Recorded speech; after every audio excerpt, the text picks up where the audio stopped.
वस्सलातु वस्सलामु अला सय्यिदिल अंबियाइ वल मुरसलीन व अला आलिहि व अस्हाबिहि तय्यिबीन अत्ताहिरीन।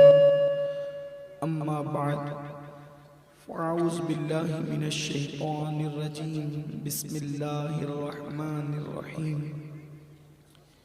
या अय्युहल्लज़ीना आमनू इन्नमल खम्रु वल मैसिर वल अंसाब वल अज़लाम रिजसुम मिन अमलिश शैतान फज्तनिबूहु लअल्लकुम तुफ़्लिहून। लाइक तकरीम नाज़िम इजलास हज़रत अल्लामा नजमुल हक मिसबाही बरकाती साहब, ज़वील एहतिराम ज़वील एहतिशाम बासफ़ा हज़रात उलमाए किराम, हाज़रीन महफ़िल, इज़्ज़त माब इफ़्फ़त माब पर्दा नशीन माओ और बहनों, अस्सलामु अलैकुम व रहमतुल्लाहि व बरकातुहू। इंतहाई अक़ीदत व मोहब्बत के साथ अपने और सारी कायनात की मरकज़ अक़ीदत अनीस बेकसां चारसाज़े दर्दमंदा, हम गरीबों के गमगुसार, हम फ़कीरों की सरवत, शहरियार इरम, ताजदार हरम, नौबहार शफ़ाअत, शब असरा के दूल्हा नौशे बज़्म जन्नत, दानाए सुबुल मौलाए कुल ख़त्मुर रसूल, खुसरवे खूबां सय्याहे लामकां वजहे कुन फ़कां, दुर्रिल्लाहिल मकनून सिर्रिल्लाहिल मख़ज़ून, आलिमे मा काना व मा यकून, आबो गिले अम्बिया जानो दिले असफिया, मतले हर सआदत मक़ते हर सियादत, खुलासे कायनात फ़ख्रे मौजूदात, हुजूर अहमद मुजतबा मुहम्मद मुस्तफ़ा अरवाहुना फ़िदा सल्लल्लाहु तआला अलैहि व आलिहि व सहबिही व बारक वसल्लम की बारगाह बेकस पनाह में जिस तरीक़े से मैं पढ़ा हूँ आप भी मेरे साथ मिलकर बावाज़े बुलंद पढ़ें। अस्सलातु वस्सलामु अलैका या रसूल अल्लाह, अस्सलातु वस्सलामु अलैका या नबी अल्लाह, अस्सलातु वस्सलामु अलैका या हबीब अल्लाह व अला आलिका व अस्हाबिका या नूर अल्लाह सल्लल्लाहु तआला अलैहि वसल्लम।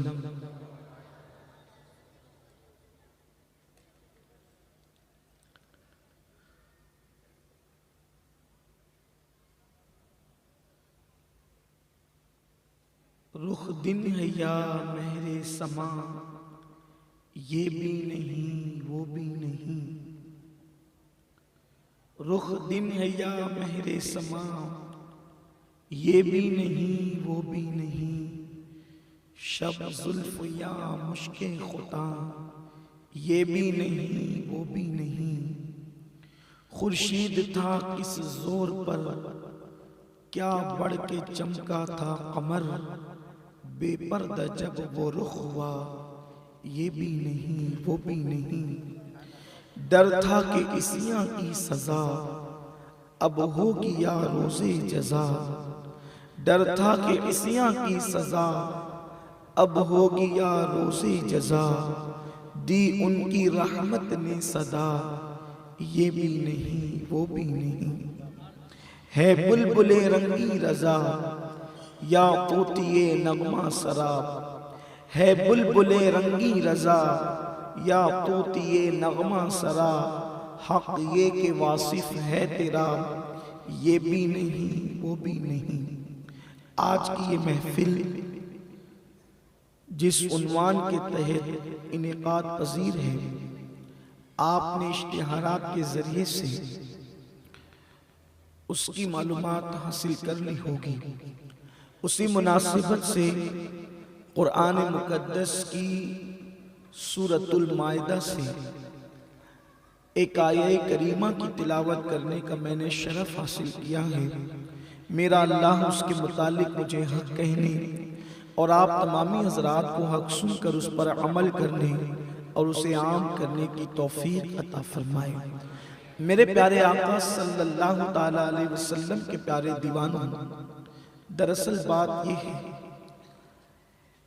कि जब कोई इंसान किसी मशीन को बनाता है और उस मशीन को बनाने के बाद वो मशीन में कौन सी चीज नुकसानदेह है और कौन सी चीज फायदेमंद है, इसको बनाने वाले से बेहतर और कोई इंजीनियर नहीं जानता।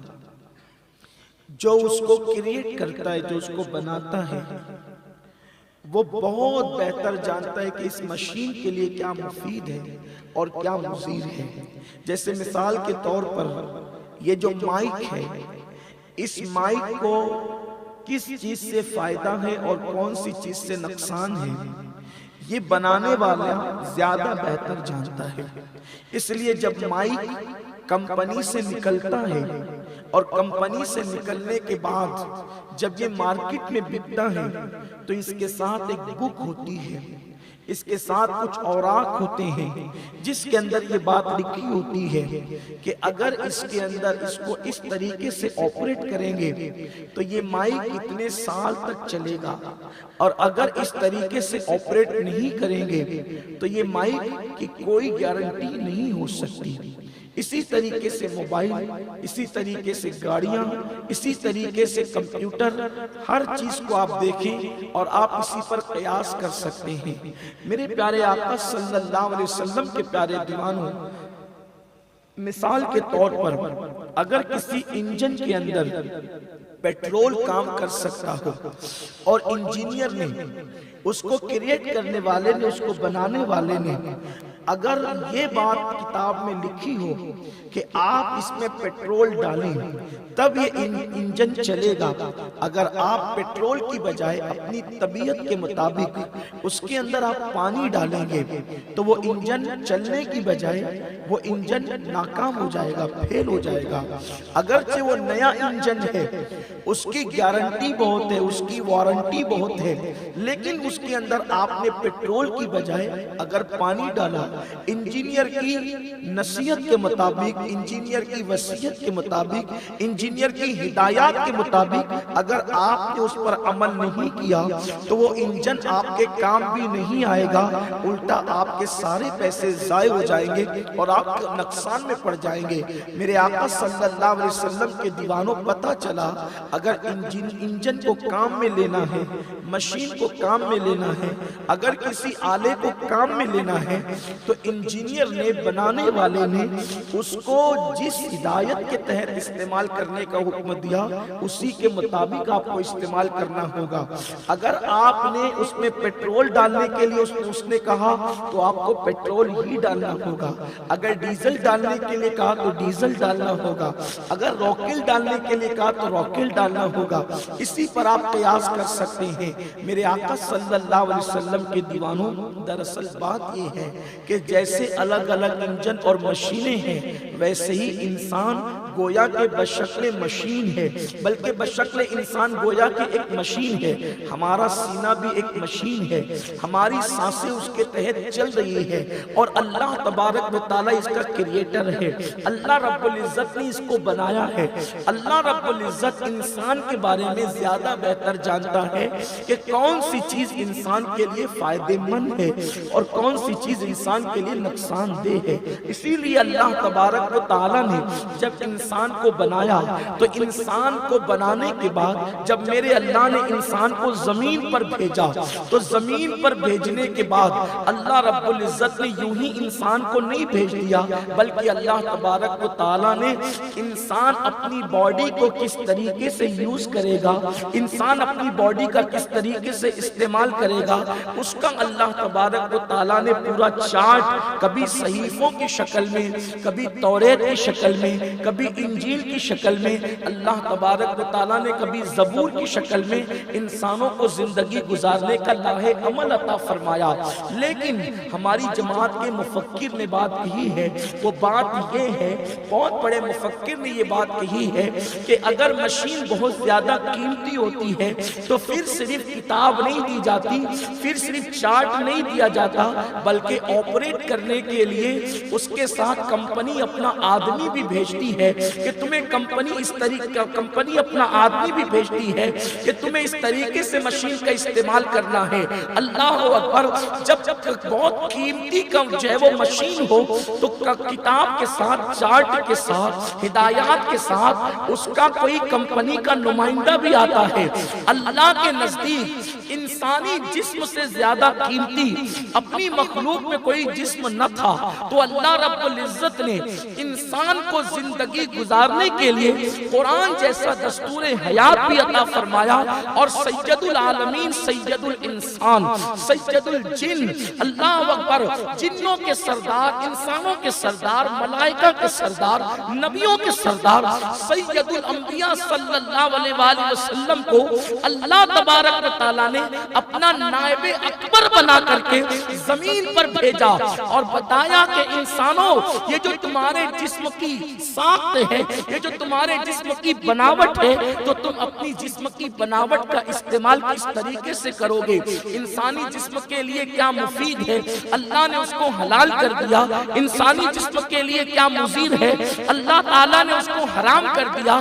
इंसान के लिए कब सोना मुफीद है, इंसान के लिए कब उठना मुफीद है। मेरे आका सल्लल्लाहु अलैहि वसल्लम के दीवानों, मिसाल के तौर पर इस्लाम में सोने का भी टाइम है, इस्लाम में उठने का भी टाइम है, इस्लाम में खाने का भी टाइम है, इस्लाम में पीने का भी टाइम है, इस्लाम में लिबास का भी अंदाज है, इस्लाम में चलने का भी अंदाज है, इस्लाम में सोने का भी अंदाज है, इस्लाम में पानी पीने का भी अंदाज है, इस्लाम में खाना खाने का भी अंदाज है। सारा अंदाज जिंदगी मुस्तफा जाने रहमत को भेज करके अल्लाह ने हमें सिखा दिया।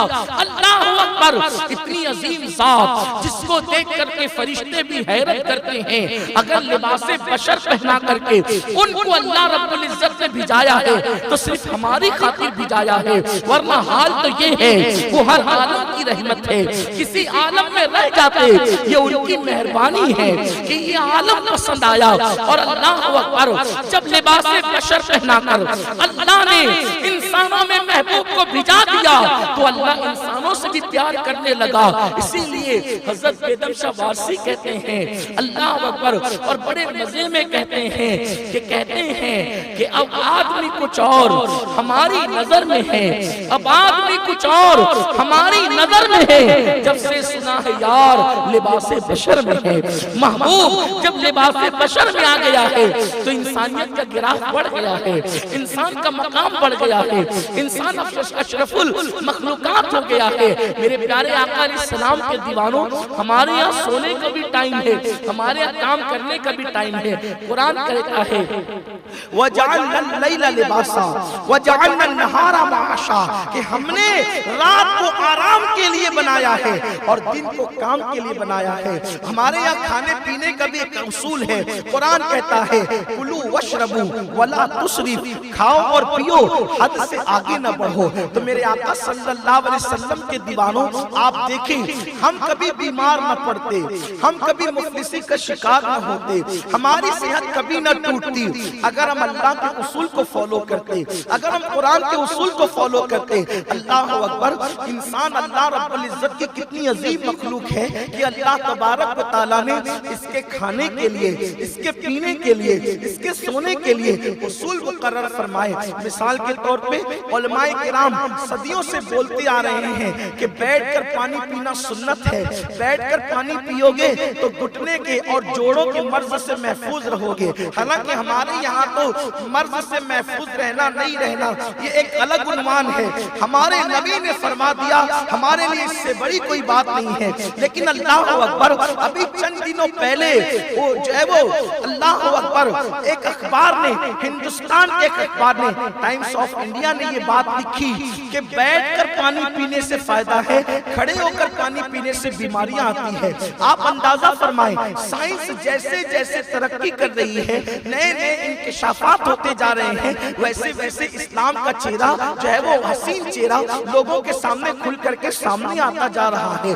जब इस बात को आप समझ चुके कि अल्लाह रब्बुल इज्जत ने वही चीजें हम पे हलाल की है जो हमारी सेहत के लिए मुफीद थी, और उन चीजों को हराम कर दिया है जो हमारी सेहत के लिए मुज़िर थी। आप देखें, अगर कोई इंसान पेशाब करकर जल्दी सो जाए और जल्दी सुबह को उठ जाए तो फिर वो जल्दी से बीमार नहीं पड़ता, वो बहुत देर तक के जो है वो जवान रहता है, वो जल्दी से बूढ़ा नहीं होता। मेरे आका सल्लल्लाहु अलैहि वसल्लम के दीवानों, देखो एक बजाई छोटी सी सुन्नत है, मेरे नबी की कोई सुन्नत छोटी नहीं है, लेकिन आपको बताता हूँ बजाई छोटी सी सुन्नत है। सोने से पहले सर में तेल लगाना और सोने से पहले आंखों में सुरमा लगाना। हुजूर हाफिज मिल्लत रहमतुल्लाहि ताला अलैह अल्लाह अकबर 60 साल की उम्र के बाद भी बगैर चश्मे के कुरान मुकद्दस की तिलावत करते थे। किसी ने पूछा कि आप बगैर चश्मे के कुरान शरीफ कैसे पढ़ते हैं और किताबों का मुताला कैसे करते हैं? तो इरशाद फरमाया, मैंने जिंदगी में रसूलुल्लाह की सुन्नत सुरमा लगाते, सोने से पहले सुरमा लगाने की सुन्नत को कभी तर्क नहीं किया। ये उसी की बरकत है कि अल्लाह ने मेरी आंखों में रोशनी को कायम रखा है। मेरे प्यारे आका सल्लल्लाहु अलैहि वसल्लम के प्यारे दीवानों, मुझे अफसोस है अगर डॉक्टर कहते इसमें नुकसान है तो मुसलमान वो काम नहीं करते, लेकिन रसूलुल्लाह ने फरमाया कि इससे बचो तो लोग उससे क्यों नहीं बचते? हालांकि डॉक्टर की नजर वहां तक के नहीं देख सकती जहां तक की नजर मुस्तफा जाने रहमत की निगाहें देखती है। हुजूर की निगाहें जहां तक देखती है वहां तक डॉक्टर की नजर नहीं देख सकती, वहां तक साइंस की नजर नहीं देख सकती, वहां तक किसी इंसान की नजर नहीं देख सकती। दूरबीनों की नजरें वहां तक नहीं जाती है, आलात वहां तक नहीं देखते हैं जहां तक खुदा का महबूब देखता है।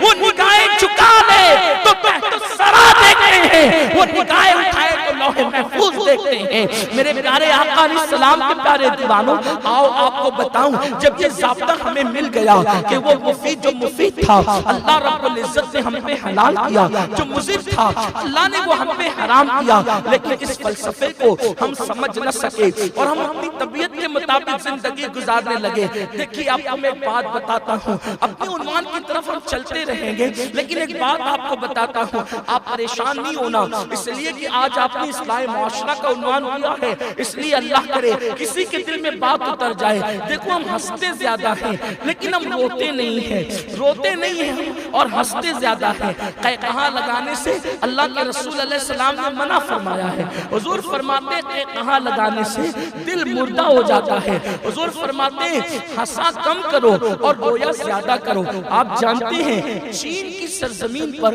बाज़ाब्ता तौर पर जैसे हमारे यहाँ कैरम कल्बे हैं, जैसे हमारे यहाँ होटलें हैं, जैसे हमारे यहाँ कल्बे हैं, शराब के अड्डे हैं, वैसे चीन की सरजमीन पर आप तहकीक करके देखें, नेट पे सर्च कर ले आप कि चीन की सरजमीन पर ऐसे बार बने हुए हैं जहां पर लोग जमा होकर के खामखा रोते हैं, कुछ नहीं बस खामखा रोते हैं और जबरदस्ती रोते हैं। आपसे मैं पूछना चाहता हूं, इसलिए कि चीनी डॉक्टरों की तहकीक ये है कि अगर बंदा 24 घंटे में थोड़ा सा रो ले तो उसको हार्ट अटैक नहीं होगा, उसको जो है वो दिल का बोझ हल्का हो जाएगा। मैं कहता हूँ लोग आज जबरदस्ती रो रहे हैं। मुस्तफा जाने रहमत ने 1450 साल पहले अल्लाह के खौफ में रोने का हुक्म अता फरमाया। आप अंदाजा तो करें, हुजूर अलैहिस्सलाम फरमाते हैं अगर किसी मोमिन की आंख से मक्खी के सर के बराबर एक आंसू निकल आए तो अल्लाह उस चेहरे पे जहन्नम की आग को हराम फरमा देता है। आपसे मैं पूछना चाहता हूँ, हुजूर ने रोने का हुक्म दिया, हुजूर के इश्क में रो, अल्लाह की मोहब्बत में रो, बल्कि मेरे आका फरमाते हैं अल्लाह उन लोगों को क़यामत के दिन अर्श का साया अता फरमाएगा जो तन्हाई में अल्लाह का जिक्र करते हैं और अल्लाह की मोहब्बत में उनकी आंखों से आंसू निकलने लगते हैं। अल्लाह अकबर, आंसुओं की कद्र लोग आज जान रहे हैं, आंसुओं की कीमत लोग आज जान रहे हैं। और इस्लाम आज से 1450 साल पहले रोने का हुक्म देता है, लोग जबरदस्ती रो रहे हैं। इस्लाम अल्लाह के हुक्म में रो, अल्लाह की मोहब्बत में रोने की बात करता है। आप देखो हुजूर अलैहिस्सलाम की 63 साल जिंदगी में रात रात पर आंसू नजर आएंगे। हुजूर जितना रोए उतना कोई नहीं रो सकता। मेरे आका सल्लल्लाहु अलैहि वसल्लम के दीवानों, रोने से इंसान डिप्रेशन से निकलता है, रोने से इंसान का दिल हल्का होता है, रोने से इंसान के दिमागी टेंशन खत्म होते हैं। मेरे प्यारे आका अलैहिस्सलाम के दीवानों, लोग बार बना रहे रोने के लिए, हुजूर अलैहिस्सलाम ने अल्लाह के जिक्र के बाद रोने का हुक्म दिया, खुदा की मोहब्बत में रोने का हुक्म दिया। अगर एक एक चीज ऐसी मैं आपके सामने पेश करूं तो आपकी अकल तंग रह जाएगी। तो मेरे आका सल्लल्लाहु अलैहि वसल्लम के दीवानों, इस्लाम जो बात कहता है उसमें फायदा फायदा और सिर्फ फायदा है। तो इस्लाम ने ये बात हमें बताई समझाई कि जिसमें इंसानी के लिए जो चीजें नुकसानदेह थी अल्लाह ने उसको हराम कर दिया। हत्ता के हंसना, ज्यादा हंसना सेहत इंसानी के लिए नुकसानदेह था। आप जानते हैं बहुत सारे डॉक्टरों ने ये बात की है, ज्यादा कहा लगाकर हंसने के बाद हार्ट अटैक का अंदेशा है, यानी इंसान को दिल का दौरा पड़ सकता है। और ऐसा हुआ है मेरे प्यारे आका सल्लल्लाहु अलैहि वसल्लम के प्यारे दीवानों, इस्लाम ने 1450 साल पहले, जबकि दिल के दौरे का कोई तस्वुर नहीं था, इस्लाम ने उस वक्त कहा लगाकर हंसने से मना फरमाया। लेकिन अफसोस मुसलमानों ने अपने मजहबी तालीम की वो कद्र नहीं की जैसा कि कद्र करने का हक था। लोग हदीसें पढ़ते रहे, हदीसों पे तहकीक करते रहे, और मुसलमानों का हाल ये कि मुसलमान अभी इसी में उलझे हुए हैं कि इस हदीस की सनद पर जो है किसने कितनी जिरा की है और इस हदीस की सनद पर किसने क्या लिखा है। मेरे प्यारे आका इस्लाम के प्यारे दीवानों, फन्ने हदीस का मुझे इनकार नहीं है, उलूम फनून हदीस का मुझे इनकार नहीं है, फन्ने अस्माउल रिजाल से मुझे कोई जय वो माज़अल्लाह इनकार नहीं है। लेकिन मैं सिर्फ इतना कहना चाहता हूँ कि ये सारी इस्तिलाहात उलमा और मुहद्दिसीन के लिए खास है, अवाम के लिए तो बस इतना ही है कि मुस्तफा जाने रहमत का फरमान आ गया, उम्मत उस पर ईमान लेकर के आए। हम किताबें नहीं देखते, हम अपने नबी का फरमान अगर दीवार में लिखा होता है हम उसको भी मान लिया करते हैं, इसलिए कि हमें क्या बड़ी किताबों से, हम तो यार के कौल पर झुकते हैं, हम तो महबूब के फरमान पर झुकते हैं। इमाम अहले सुन्नत ने फतावा रज़विया शरीफ में एक वाक़या लिखा है। क्या लिखा है? इमाम अहले सुन्नत लिखते हैं कि अल्लाह के रसूल अलैहि सलाम का फरमान है कि अगर कोई बुध के दिन नाखून काटे तो बुध के दिन नाखून काटने वाले को जुज़ाम का मर्ज होने का अंदेशा है, उंगलियों की बीमारी होने का अंदेशा है। एक मुहद्दिस तक की हदीस पहुंची तो उन्होंने ये देखा कि इसकी सनद में तो ज़ौफ है, तो सोचा कि चलो हदीस ज़ईफ है तो बुध को नाखून काट लेते हैं। कभी कभी ज्यादा पढ़े लिखे लोग जो है बहुत ज्यादा एहसास बरतरी का शिकार हो जाते हैं।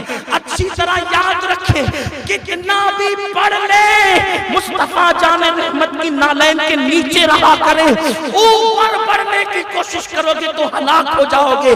आप जानते हैं मेरे आका इस्लाम के दीवानों, इल्म का गुरूर तुम्हें नबी की बराबरी में खड़े होने का तसव्वुर पैदा न करे, इसलिए कि कुजा हम हैं और कुजा मुस्तफा जाने रहमत के साथ है। मुर्शिद आजम सैयदी मुफ्ती आजम कहते हैं, कहाँ हम खाक उफ्तादा, कहाँ तुम है शहे वाला, अगर मिसले ज़मीं हम हैं तो मिसले आसमां तुम हो। ये क्या मैंने कहा? मिसले समा तुम हो माअज़ल्लाह, मुनज़्ज़ा मिस्ल से बढ़कर ज़हर वहमो गुमा तुम हो। और मैं भूला आपकी निस्बत से, मैं भूला आपकी रिफ़अत से, निस्बत ही हमें क्या है। मैं भूला आपकी रिफ़अत से, निस्बत ही हमें क्या है। मैं भूला आपकी रिफ़अत से, कितनी रिफ़अत, कितनी रिफ़अत, कसरे तनाबत उनकी रसाई, जाते ये है आते ये है, जहाँ जिब्रील के पर खतरे हैं उसके आगे मुस्तफा जाने रहमत जाते हैं, जहाँ कैफ के पर चलते हैं उसके आगे मुस्तफा जाने रहमत जाते हैं, जहाँ रिफ़अतों का तसव्वुर खत्म होता है उसके आगे मुस्तफा जाने रहमत जाते हैं। मुफ्ती आज़म कहते हैं, मैं भूला आपकी रिफ़अत से, निस्बत ही हमें क्या है। वो कहने भर की निस्बत थी, कहाँ है कहाँ तुम। ये तो सिर्फ कहने की बात है, समझ में समझाने की बात है, वरना उनकी बुलंदियों तक तो जिब्रील का तसव्वुर इतने बुलंद है मेरे आका, जहां जनाबे मूसा का गुमान नहीं जा सकता। आमिना के लाल की उसरतों का हाल है।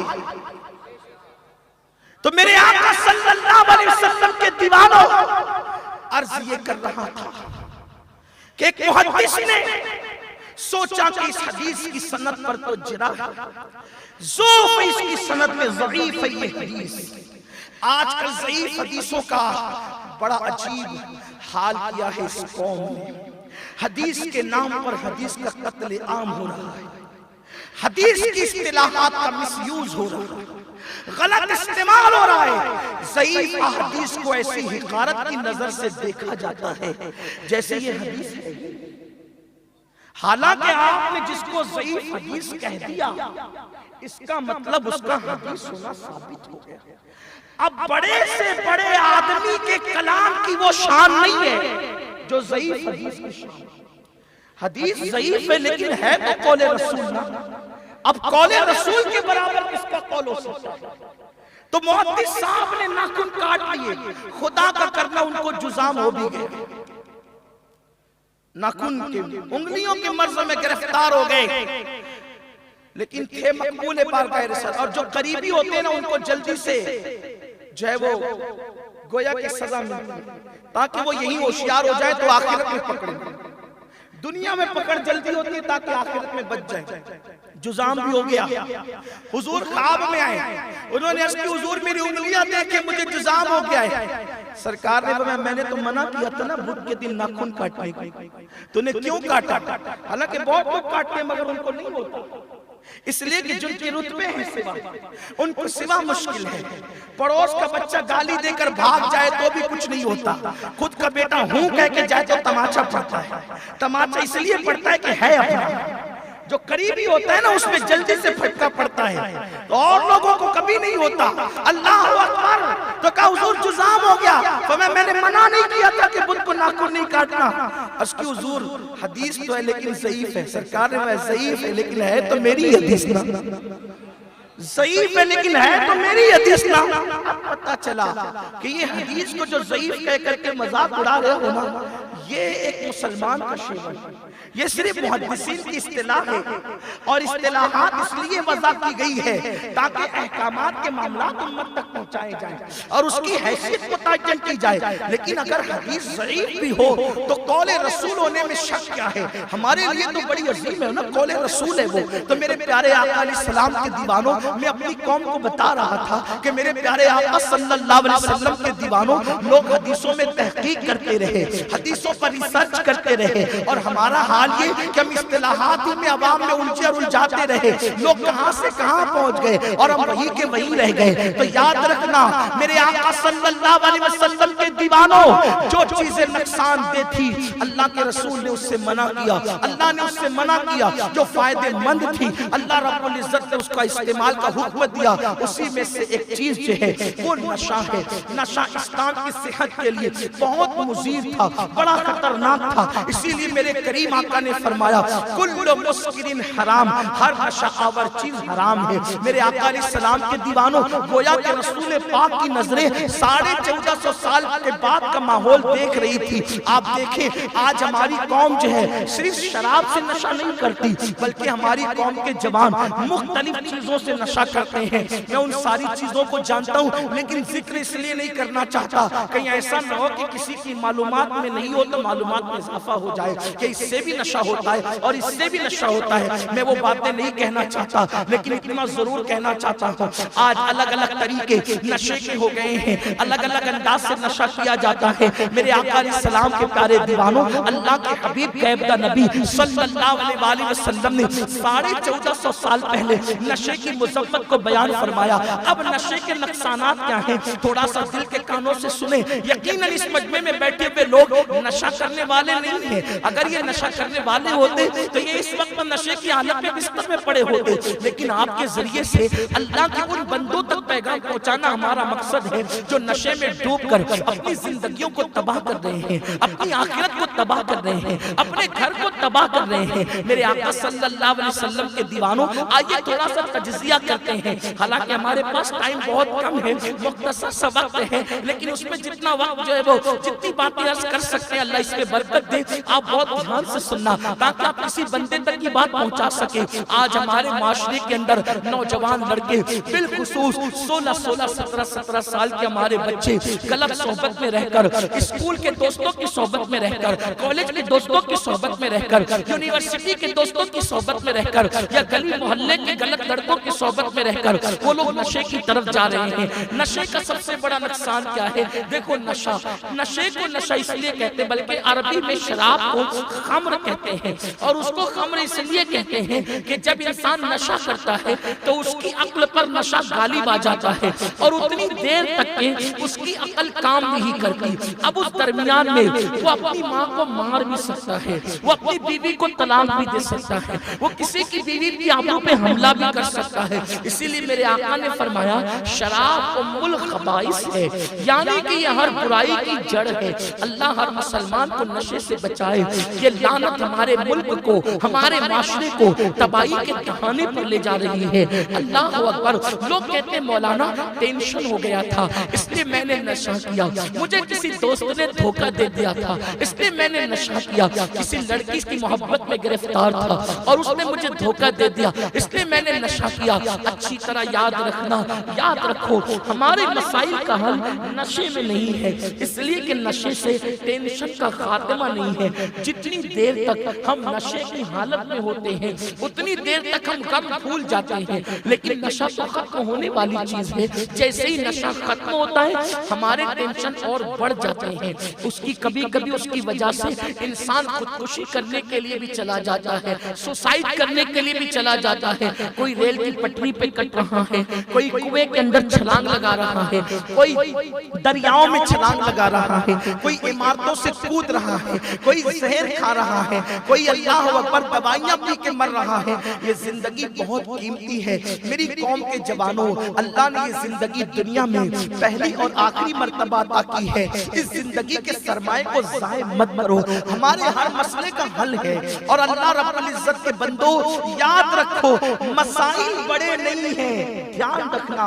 हमारी जमात के बहुत बड़े मुफक्किर ने ये बात कही है अपनी कौम के जख्मों पे मरहम रखते हुए, मसाइल बड़े नहीं हैं, मसाइल को हल करने वाला रब बड़ा है। कोई मसला ऐसा है ही नहीं जो हल नहीं हो सकता। और आपको बताऊं, अगर दुनिया में बड़े से बड़ा मसला आ जाए तो रसूल पाक की सुन्नत ये है, जब सहाबा खंदक खोद रहे थे, बल्कि अल्लाह अकबर, खंदक से पहले आप जानते हैं बद्र का मैदान कितना दर्दनाक था, बद्र के मैदान के हालात क्या थे। अल्लाह अकबर, सहाबा 313 थे, उधर 1000 का लश्कर था, सिर्फ 8 सहाबा के पास तलवारें थी, उनमें कुछ तलवारें जंग आलू थी, कुछ तलवारें टूटी हुई थी, और उधर लोग हथियारों के साथ खड़े हुए हैं। ऐसी हालत देखकर अल्लाह के रसूल अलैहिस्सलातु व तस्लीम सोचते हैं 313,000 का मुकाबला। मुस्तफा जान रहमत मुसल्ला बिछाते हैं और अपने रब की बारगाह में खड़े होकर रो करके दुआ करते हैं। आपसे मैं पूछना चाहता हूँ, अल्लाह के रसूल हमें बता रहे हैं कि बड़े से बड़े मसले का हल गुनाहों के अड्डों पर नहीं है, नशे की दहलीज पर नहीं है, नाइट क्लबों में नहीं है। हमारे मसाइल का हल कादिर व कय्यूम खुदा की बारगाह में है। तुम उसकी बारगाह में सजदा रेज़ हो जाओ और रब की बारगाह में फरियाद करो। मेरा अल्लाह वहां से रास्ते पैदा करता है जहां तुम्हारा तसव्वुर भी नहीं जाता। मेरा और तुम्हारा खुदा वो है जो पत्थरों से पानी निकाल सकता है। मेरा तुम्हारा खुदा वो है जो दुश्मनों को दोस्त बना सकता है, जो नफरतों को मोहब्बतों में तब्दील कर सकता है। मेरे अल्लाह की शान बड़ी असीम है। आओ आओ, अपने मसाइल का हल किसी को पेश करने की बजाय अपने अल्लाह की बारगाह में पेश करो। और ये बात याद रखना, ये जो तुम्हें सबक गलत पढ़ाया गया है ना कि दुआ सिर्फ नेकों की कबूल होती है, गुनहगारों की कबूल नहीं होती। अल्लाह की इज्जत की कसम, एक हदीस कुदसी में यहाँ तक आता है, जब नेक या अल्लाह कहता है तो अल्लाह एक बार जवाब देता है, और जब गुनहगार अल्लाह कहता है तो अल्लाह 3 मरतबा लब्बैक कहता है। किसी ने पूछा या रसूल अल्लाह, गुनहगार की आवाज पे 3 बार खुदा लब्बैक क्यों कहता है? तो हुजूर फरमाते हैं जब नेक पुकारता है तो उसकी नजर नेकियों पर होती है, जब गुनहगार पुकारता है उसकी नजर खुदा की रहमत पर होती है। नाराए तकबीर, नाराए रिसाला, शहजादा जब गुनहगार पुकारता है तो उसकी निगाह सिर्फ खुदा की रहमत पर होती है, और जो खुदा की रहमत में निगाह रखे वो इस बात का हकदार है कि उसको 3 बार ही जवाब दे। मेरे अल्लाह के करम को हमने समझा क्या है? उसे कोई पुकार कर तो देखे, उसे कोई पुकार कर तो देखे। वो मेरा अल्लाह वो है जो जलीखा को फिर से जवानी लौटाता है। मेरा अल्लाह वो है जो निस्फ सदी के बाद पिछड़े हुए यूसुफ को उनके बाप याकूब से मिला देता है। मेरा अल्लाह वो है जो मिस्र के जेल खाने से निकालकर जनाब यूसुफ को मिस्र का बादशाह बना देता है। मेरा अल्लाह वो है जो जनाब अय्यूब की बीमारियों को खत्म करके उन्हें नए अंदाज से सेहत अता करता है, मुर्दा बच्चों को फिर जिंदगी अता कर देता है। मेरा अल्लाह वो है जो तातारी जैसे काफिर जो काबे के कातिल बनकर आए थे उन्हें काबे का मुहाफिज बना देता है आया फितने तातार के अफसाने से बासबा मिल गए काबे को सनम खाने से। मेरा अल्लाह वो है जब काबे का कोई मुहाफिज नहीं होता तो वो छोटी छोटी चिड़ियों को काबे का मुहाफिज बना देता है। मेरा अल्लाह वो है आग लाने वाले मूसा को नबूवत का ताज अता कर देता है। मेरा अल्लाह वो है जो जनाब सुलेमान अलैहिस्सलाम को पूरी कायनात का बादशाह बना देता है। मेरा अल्लाह वो है अल्लाह अकबर जो शमसुद्दीन अल्तमस जैसे गुलामों को किसी वली की ताज़ीम करने के सदक़े में दिल्ली का बादशाह बना देता है। मेरे अल्लाह की शान बड़ी अजीम है। हम तो माइल बकरम है, कोई साइल ही नहीं, राह दिखलाई किसे, राह मंजिल ही नहीं, नादान है इंसान, सबसे आस लगाने वाले इंसान। मेरा अल्लाह फरमाता है वतबत्तल इलैहि तब्दीला, सबसे टूट कर उससे रिश्ता जोड़ ले, इसलिए कि उससे बड़ा कोई है ही नहीं, उससे बढ़कर मसाइल का हल करने वाला कोई है ही नहीं। उससे कोई फरियाद तो करे, उसकी बारगाह में कोई फुगा तो करे। मसाइल बड़े नहीं हैं, अल्लाह की जात बड़ी है, अल्लाह की जात बड़ी है। 10 साल पहले एक अबू बकर को साथ में लेकर अल्लाह का हबीब निकलता है और ठीक 10 साल के बाद 10,000 का लश्कर लेकर उसी नबी को फातह मक्का बना दिया जाता है। ये मेरे अल्लाह की शान है। लेकिन हमने सबसे रिश्ता जोड़ा, रब से नहीं जोड़ा, सबसे आस लगाई, रब से नहीं लगाई। और आपको बताऊं मेरा रब फरमाता है जब कोई किसी की आस तोड़ता है तो अल्लाह को अजियत होती है। जब वो किसी की आस टूटने को पसंद नहीं करता, जब वो किसी की आस बंदा बंदे की आस तोड़े पसंद नहीं करता, खुदा बंदों की आस कैसे तोड़ेगा? बल्कि वो तो कहता है जब बंदे हाथ उठाते हैं तो हाथों को खाली लौटाने में मुझे हया आती, मुझे हया आती है कि मैं अपने बंदों के हाथों को खाली, ये बंदा ही तो गंदा हो गया, ये नफ्स का पुजारी बन गया। खुदा पर इसको जो यकीन होना चाहिए था वो यकीन इसको न रहा। खुदा पर जो एतमाद, सब पे एतमाद करते हो, ये एतमाद वो एतमाद, कभी रब पर भी एतमाद करके देखो। अल्लाह के रसूल फरमाते मेरी नालैन के तस्मे टूटते हैं तो भी मैं अपने अल्लाह से मांगता हूँ। कोई ये भी तो आइए अल्लाह से मोहब्बत का दर्स हुजूर ने कैसे पिलाया। एक दिन सैयदना सिद्दीक अकबर बारगाह रिसालत में बैठे हुए, जिब्रील अमीन आए, आका को सलाम किया, ध्यान दे सरकार को सलाम किया, अर्ज़ किया आका अल्लाह अबू बकर की खैरियत पूछ रहा है। अबू बकर ठीक तो होना, तबीयत अच्छी है, बीमारी चली गई? कुर्बान नबी के यारों के मर्तबे भी क्या हो गए गुलामी कर कर के कि खुदा खैरियतें पूछ रहा है। लोग कहते हैं नबी हमारी तरह, नबी के यार तेरी तरह नहीं हो सकते, इसलिए कि खुदा उनकी खैरियतें पूछता है, कभी तेरी भी पूछी है। आप कहेंगे वो भी नमाजी थे, हम भी नमाजी थे, वो भी रोजेदार थे, हम भी रोजेदार थे, वो भी हाजी थे, हम भी हाजी थे, वो सदका देते थे, हम भी देते, वो ज़कात देते थे, हम भी देते, वो माँ बाप के फरमाबरदार थे, हम भी है। लेकिन अल्लाह ने कभी तेरी खैरियत भी पूछी? वजह यही है कि वो नबी के नालैन के नीचे थे, तो बराबरी का दावा कर रहा है, इसलिए तेरी खैरियत नहीं पूछी जाती। वरना जो उनकी नालैन के नीचे आ जाते हैं फिर उस अब्दुल कादिर जिलानी को कहा जाता है तुझे मेरी कसम है खा ले। इंसान नहीं देखे जाते, महबूब की गुलामी देखी जाती। निस्बतें देखी जाती, कोई गुलाम बनकर तो देखे महबूब का। तो सिद्दीक अकबर से जिब्रील कहते हैं आका जी सिद्दीक से पूछें अब तो ये ठीक है ना, इनकी तबीयत अच्छी, बीमारी चली गई। अल्लाह पूछ रहा है इनसे, हालांकि चली गई थी ना, अल्लाह तो आलिमुल गैब व शहादत है, लेकिन बात ओपन करनी थी, छुपी हुई बात को उठाना था, इसलिए कभी पूछा जाता है। सरकार कहते हैं अबू बकर अल्लाह तेरी खैरियत पूछ रहा है मेरे यार, अब तो अच्छे हो, तबीयत ठीक है, बीमारी चली गई। सिद्दीक कहते हैं अल्हम्दुलिल्लाह चली गई। हुजूर कहते हैं तूने मुझे नहीं बताई, किसी को भी नहीं बताया। सिद्दीक अकबर कहते हैं हुजूर यार की शिकायत करने से शर्म आ गई, अल्लाह ने बीमारी दी तो शिकायत किससे करता, इसलिए शर्म आ गई। तवज्जो करें, ये मोहब्बत थी अल्लाह की, अल्लाह ताला से मोहब्बत थी। इससे कोई ये ना निकाले मसला कि अल्लाह के सिवा फिर किसी से नहीं मांग सकते, नादान है वो लोग।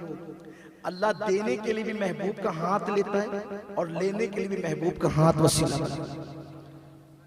ईमान डायरेक्ट नहीं दे सकता था ना, लेकिन पहले महबूब दिया, महबूब के जरिए ईमान दिया। ठीक, इबादत भी डायरेक्ट ले सकता था, लेकिन का नहीं, महबूब के जरिए लिया। वो कैसे? सजदे बहुत अल्लाह को पसंद है, 3 करके आएगा तो नहीं लूंगा क्योंकि मेरे महबूब ने 3 नहीं किया।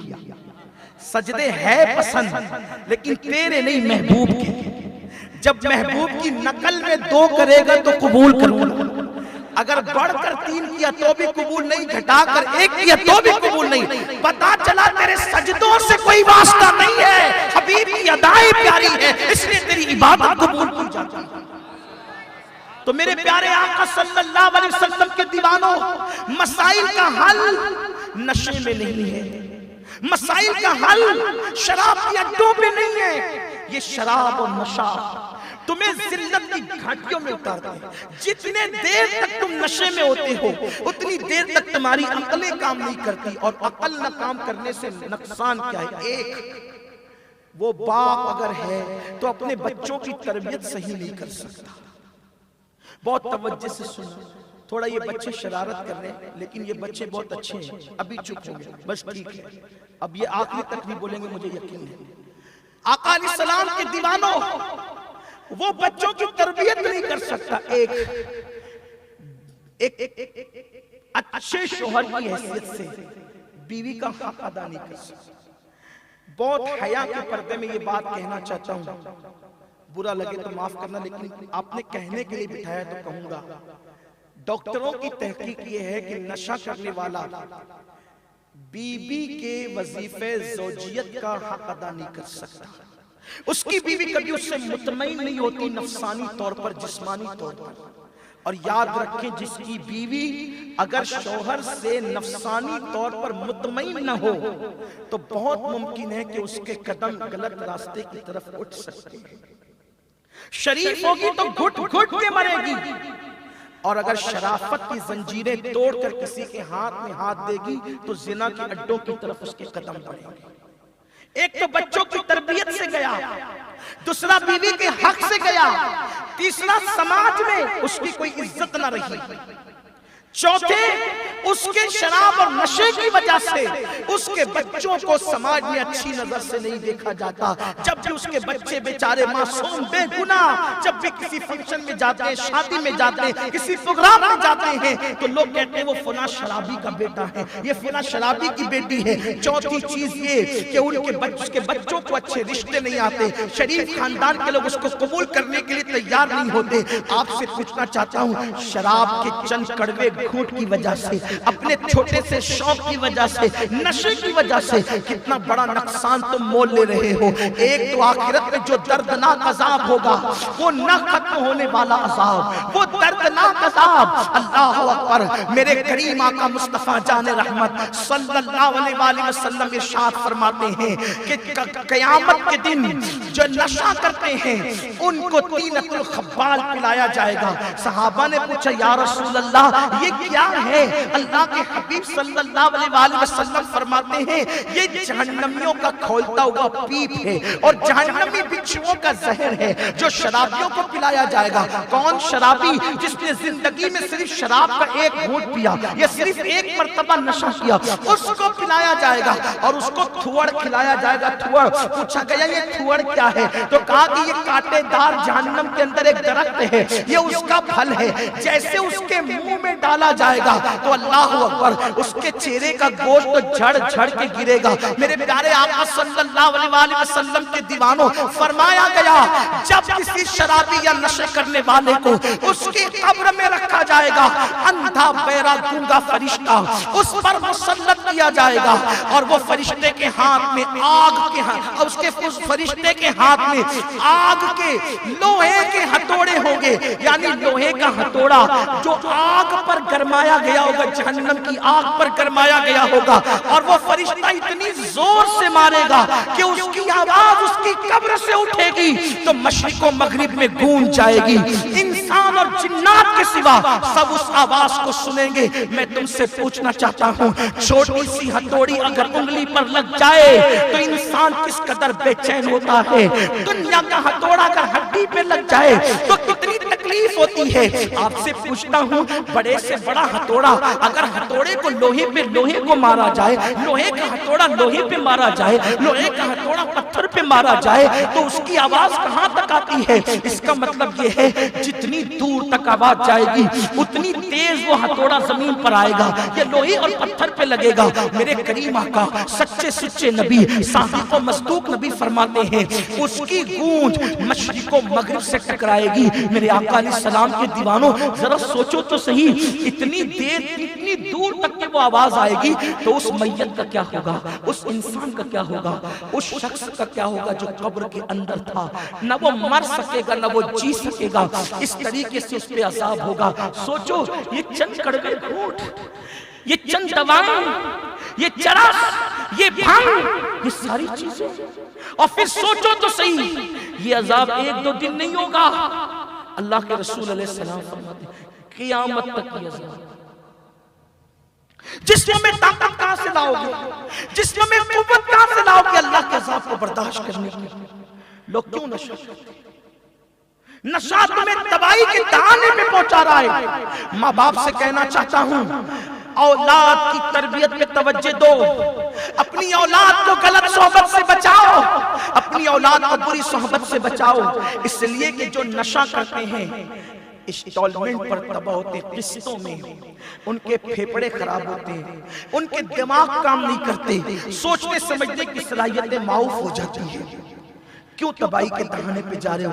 मैं कहता हूँ, लोग कहते हैं हम नहीं छोड़ सकते, मौलाना नहीं छोड़ सकते। मैं कहता हूँ मेरे अजीज, जब माँ का लजीज दूध छोड़ा जा सकता है तो शराब के कड़वे घूंट क्यों नहीं छोड़े जा सकते? इंसान चाहे तो वो सब छोड़ सकता है, और शराब पीने वाला, नशा करने वाला बेमुरव्वत हो जाता है।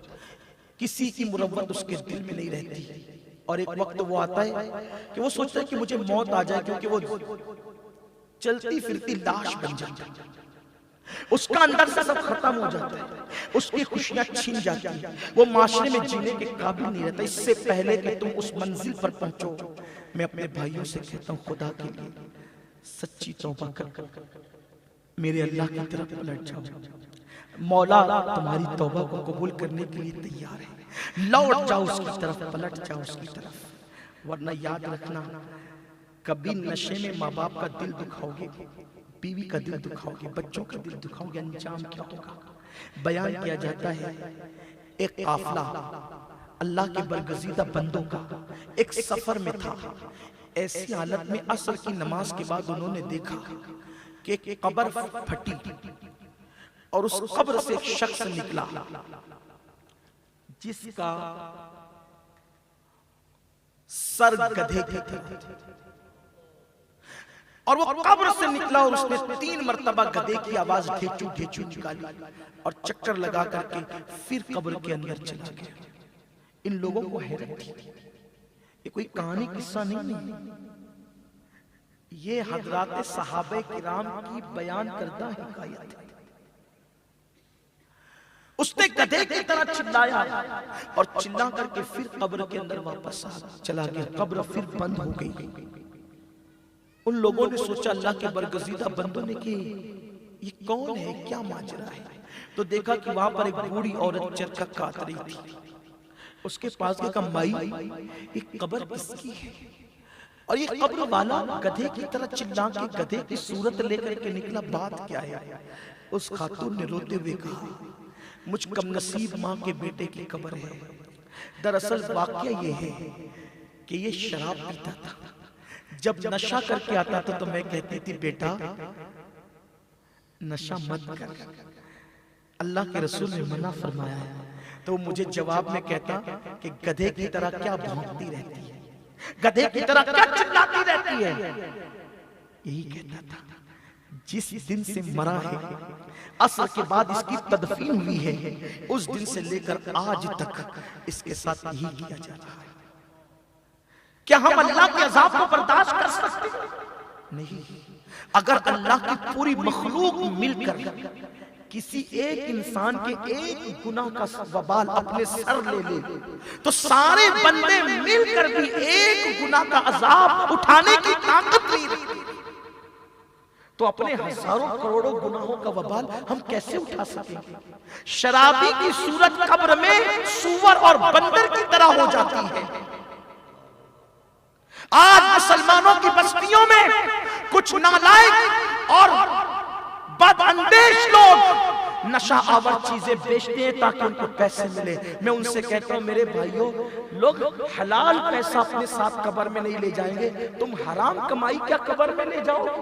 कुरान कहता है ला ला तंसा नसीबका मिनद दुनिया, दुनिया से अपने नसीब का मत भूल। कितना भी तू कमा ले, कफन के सिवा कुछ नहीं लेकर के जाएगा, सिवाय कफन के कुछ नहीं लेके। आज के लोगों को माल इतना प्यारा हो गया, माल से लोगों को इतनी मोहब्बत हो गई, माल के चक्कर में लोग सूद भी खा रहे हैं, माल के चक्कर में लोग झूठ बोल के कारोबार भी कर रहे हैं, माल के चक्कर में लोग लोगों का पैसा हड़प भी कर रहे हैं। और अल्लाह अल्लाह अल्लाह खैर फरमाए, अब तो बेगैरती मुसलमानों के अंदर इल्ला माशाअल्लाह इतनी आ गई कि पता नहीं हिंदुस्तान में कुछ लोगों ने एक संगठन बनाया, संघ जिसको कहते हैं संघ।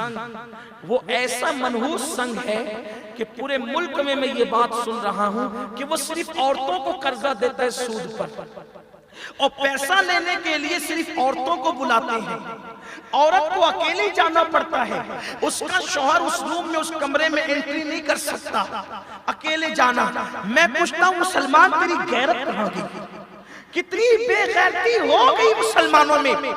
15-16 हजार के लिए, 20-25 हजार के लिए मुसलमान अपनी बीवी को काफिर मर्दों की नशिस्त में अकेले भेज रहा है। और नादानो तुम्हारी गैरत कहां गई? अल्लाह के रसूल ने अल्लाह का घर जिसे काबा कहते हैं वहां मुस्लिम औरतों को अकेले जाने से मना किया। जब मुस्लिम औरतें काबे में अकेले नहीं जा सकती तो वो संघ में अकेले कैसे जा सकती है? चंद रुपयों का कर्जा लेने के लिए, और फिर वो भी सूद से। अल्लाह के रसूल अलैहिस्सलाम फरमाते हैं सल्लल्लाहु अलैहि वसल्लम, मेरे आका पर मेरे माँ बाप कुर्बान, हुजूर फरमाते हैं जिसने सूद का एक लुकमा लिया गोया उसने अपनी माँ के साथ 36 मर्तबा ज़िना किया। सूद ऐसे दलदल का नाम है, सूद ऐसे दलदल का नाम है। एक पैर अपनी मर्जी से रखोगे, दूसरा पैर खुद ब खुद चला जाएगा, उस दलदल में धंसते चले जाओगे, जल्दी से निकल नहीं सकते। मैं बड़े बड़े व्यापारियों को जानता हूँ जो अरबोपति खरबोपति थे, जब उन्होंने बैंकों से कर्जा लेना शुरू किए, 4 दिन की चांदनी, और आज तो हाल ये है कि भीख मांगने पे मजबूर है। मेरे प्यारे आका अलैहिस्सलाम के प्यारे दीवानों, क्योंकि अल्लाह ने ऐलान कर दिया है हम सूद को हलाक करेंगे और तिजारत में बरकत अता करेंगे। तिजारत अगर चने बेचकर भी हो तो उसमें बरकत है, और सूद करोड़पति बना दे। अल्लाह के कलाम ने कह दिया, अल्लाह ने कह दिया, रसूलुल्लाह ने कह दिया कि सूद में तबाही है तो सूद में तबाही होकर रहेगी, सूद वालों को कभी बरकत नहीं हो सकती। और फिर मैं कहता हूं ये जरूरत क्यों पेश आई कि हम अपनी औरतों को 15-16 हजार के लिए काफिर मर्दों के पास संघ के नाम पर भेजें। और बचत गट, आपके यहाँ बचत गट कहते हैं उसको, लानत है ऐसे बचत गट पर। अब मैं कहता हूं 3 बार पेट भर के क्यों खाते हो? एक बार खाओ और अपनी आबरू बचाओ, कनात पसंद इख्तियार करो। और मैं तो ये कहता हूं आज की इस मजमे में अपने तमाम जवानों से, वो मर्द ही क्या है जो अपनी बीवी को पैसों के लिए बाहर करे? मर्दों को तो अपनी बाजुओं की ताकत से कमाना चाहिए। 8-8 घंटे व्हाट्सएप पे लगाते हो, रात के 3-3, 4-4 बजे तक फेसबुक पे बैठते हो और अपनी औरतों को कर्जा मांगने के लिए वहां भेजते हो। नहीं, आप खुद निकलो कमाने के लिए। मेरे आका फरमाते हैं अल कासिब हबीबुल्लाह, मेहनत करने वाला अल्लाह का महबूब है। अगर अल्लाह का महबूब बनने मेहनत करो। अल्लाह के रसूल अलैहिस्सलाम, ये झूठी शान, घर के अंदर चूहे भूख से तड़पे हैं और आप बाइक पर कीमती मोबाइल लेकर के जींस और टी शर्ट पहन करके घूमे नंगे नवाब किले पे घर। ये इस्लाम नहीं है। इस्लाम ये बात नहीं सिखाता। इस्लाम ये कहता है बोझ मत बनो, बोझ उठाने वाले बनो। बल्कि मस्जिद में बैठकर इबादत करने वाले से बेहतर है कि जो फराइज और वाजिबात की पाबंदी के साथ तिजारत करता है, मार्केट में टाइम देता है। सैयदना फारूक आजम रज़ी अल्लाह ताला ने देखा एक जवान है जो मस्जिद में रात दिन रहता है, रात दिन रहता है, रात दिन रहता है। आजकल लोग समझते हैं बेचारा कितना नेक है, रात दिन मस्जिद में पड़ा रहता है। मस्जिद पड़े रहने के लिए नहीं है, मस्जिद अल्लाह की इबादत के लिए है। लोगों ने मस्जिद का मिजाज बदल दिया, दीन की तालीमात को बदल दिया। एक शख्स रात दिन मस्जिद में पड़ा है, अल्लाह अकबर। अगर मस्जिद में पड़े रहना ही इबादत होता सिर्फ, तो अल्लाह के रसूल कभी मस्जिद से बाहर नहीं निकलते। लेकिन हम देखते हैं हुजूर अजान के बाद मस्जिद में है, नमाज के बाद कभी हुजरे आयशा में है, कभी तिजारत की मंडी में है, कभी जंग के बदर में है, कभी ओहद में है, कभी खंदक में, कभी खैबर में है, कभी सुलह करा रहे हैं। बल्कि यहाँ तक देखा गया सुलह कराने में लेट हो गए तो हुजूर मस्जिद में देर से पहुंचते हैं, लेकिन सुलह कराने में ताखीर नहीं करते। ये भी तो इस्लाम है। ये पूरे इस्लाम की तरफ लोग कब अमल करेंगे? फारूक आजम ने देखा कि एक शख्स रात दिन मस्जिद में पड़ा रहता है, जवान। पूछा कि तू रात दिन मस्जिद में पड़ा रहता है, तेरा घर कैसे चलता है? तेरा घर कैसे चलता है? कहा मेरा भाई सब मेरा बोझ उठाता है। फारूक आजम कहते तुझसे बेहतर वो है, तुझसे बेहतर वो है, तू बोझ बनाए वो बोझ उठा रहा है। हम तिजारत करें, हम अपना टाइम तिजारत में लगाएं। आका ने फरमाया कासिब हबीबुल्लाह, बल्कि हुजूर अलैहिस्सलाम फजर की नमाज पढ़ा कर निकले। एक सहाबी तेजी के साथ मस्जिद छोड़ करके तिजारत की तरफ मंडी में जाने लगे। कुछ सहाबा ने देखा, हुजूर देखो देखो इसको, कितनी जल्दी मंडी में भाग रहा है। हुजूर फरमाते हैं हलाल के लिए जा रहे हैं ना, अपने बीवी बच्चों को किसी का मोहताज बनने से बचाने के लिए जा रहे हैं ना, इसका ये जाना भी इबादत है।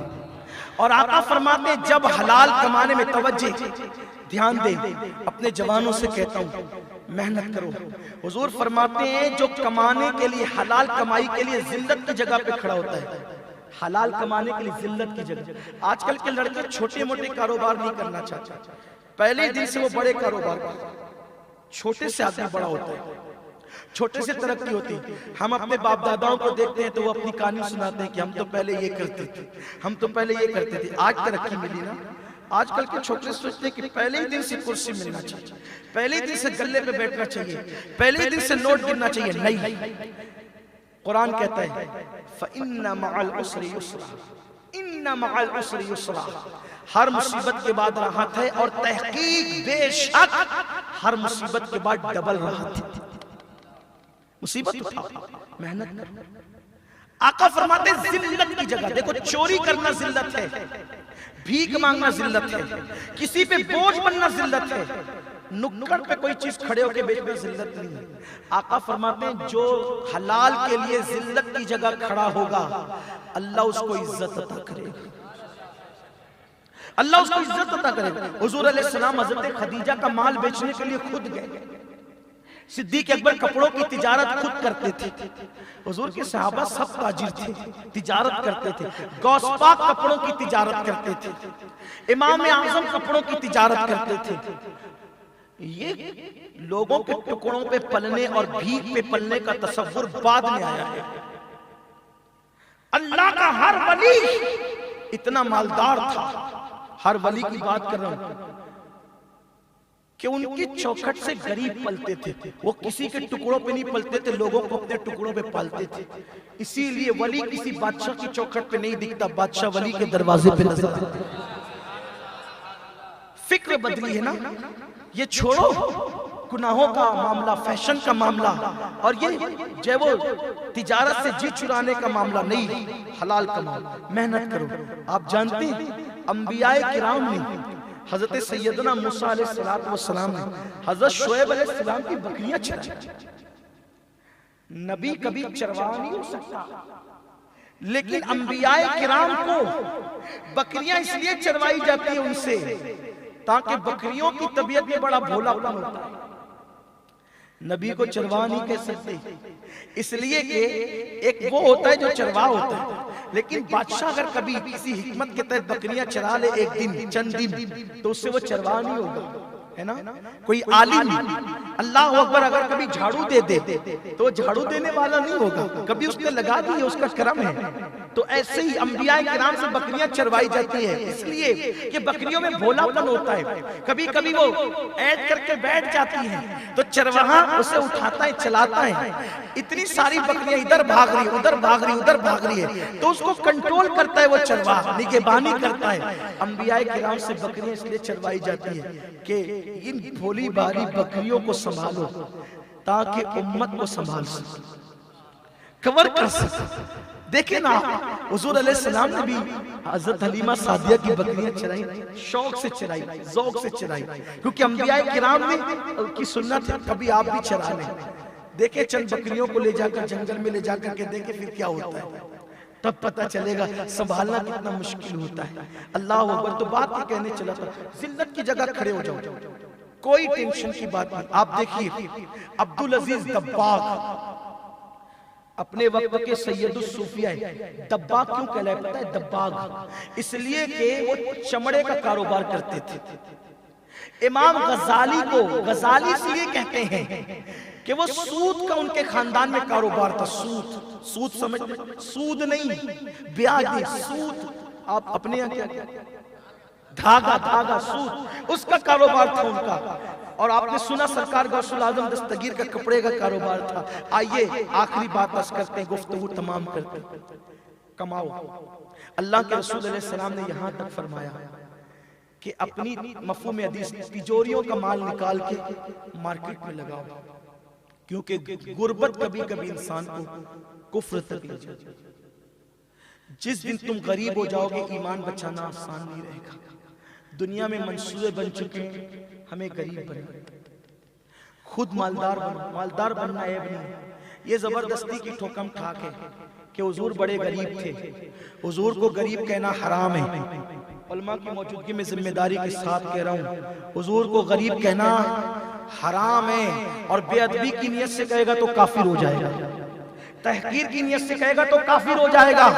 हुजूर गरीब नहीं थे। मेरे इमाम कहते हैं आसमां खान, जमीन खान, जमाना मेहमान, साहिबे खाना लक़ब किसका है? तेरा तेरा। हुजूर ने अगर पेट पे पत्थर बांधे हैं तो ये हुजूर की इख्तियारी मामला था हुजूर का, वरना हुजूर गरीब नहीं थे। हुजूर की लाखों की आमदनी थी। ये और बात थी कि सुबह आती थी आमदनी और शाम तक के हुजूर सब खैरात कर देते थे, ये अलग बात है। याद रखना, गरीब मत बनो, मालदार बनो, लेकिन हराम से नहीं। बचत गट से कभी तुम मालदार नहीं बन सकते, सूदी कारोबार से कभी तुम मालदार नहीं बन सकते। देखो, फज्र की नमाज पढ़ो, रात को जल्दी सो, अगर कोई काम नहीं तो जल्दी सो जाओ, सुबह उठो फजर पढ़ो और कारोबार के लिए निकलो। देखो अल्लाह कितनी बरकत है।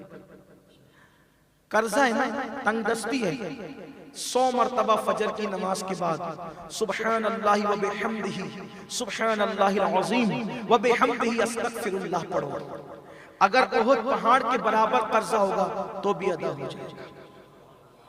क्योंकि सुबह को फरिश्ते जब रोजी तक, अच्छा रोजी फरिश्ते तकसीम कब करते पता है? दिन के 12 बजे नहीं, सुबह फजर के वक्त। और तुम्हारे और हमारे दरवाजे बंद रहते हैं और सोते पड़े रहते हैं, बल्कि माजरत के साथ बुरा लगे तो माफ करना, नापाकी में सोते पड़े रहते हैं। कहां से बरकत होगी? कहां से खैर होगा? कहां से रहमतों का नुज़ूल होगा? हुजूर तो फरमाते हैं जिस घर में जुनबी हो, नापाक आदमी और कुत्ता हो, उस घर में रहमत के फरिश्ते नहीं आते। जब रहमत के फरिश्ते नहीं आएंगे तो बरकत कहां से होगी? 3 बजे रात तक जाग रहे और दिन में देर तक के जबरदस्ती सो रहे। क्यों? उठो ना, निकलो, तिजारत करो। और सिर्फ खुद मत करो, आसपास के जो नौजवान लड़के हौसला रखते हैं तिजारत करने का, उनको उठाओ। सिर्फ खुद ही मालदार मत बनो, उनकी ज़हन साजी करो, उनके जहनों को तैयार करो कि वो मालदार बने, उनको तालीम की तरफ रागिब करो। कब तक के भीख मांगोगे? भीख मांगने थोड़ी आए थे हम, लोगों को भीख देने आए थे। मुझे कोई एक हदीस ऐसी आप बता दे, छोटा सा तालिब इल्म हदीस का, बहुत पढ़ा लिखा नहीं, किसी हदीस में ये लिखा हो कि ज़कात मांगो, किसी हदीस में ज़कात मांगने का तस्करा आया हो तो आप मुझे बता दो, या किसी आयत में ज़कात मांगने का हुक्म दिया गया तो आप बता दो। हर जगह ज़कात देने का तस्करा है, मांगने का तस्करा कहीं नहीं है। इसका मतलब देने का तसव्वुर है, मांगने का तसव्वुर इस्लाम में नहीं है। और हम मांग रहे हैं, भीख मांग रहे हैं। हमारी बेटियां सिग्नलों पे बुर्का पहन के भीख मांग रही, बल्कि अब तो हालात ये गुर्बत की वजह से कौम की बेटियां, मुसलमानों की बेटियां पूरी दुनिया में लौजों में बिक रही हैं। एक भाई को शर्म आनी चाहिए, वो झूठी शान लेकर के पूरी दुनिया में फिरता है और उसके घर के अंदर फाका कशी हो रही है।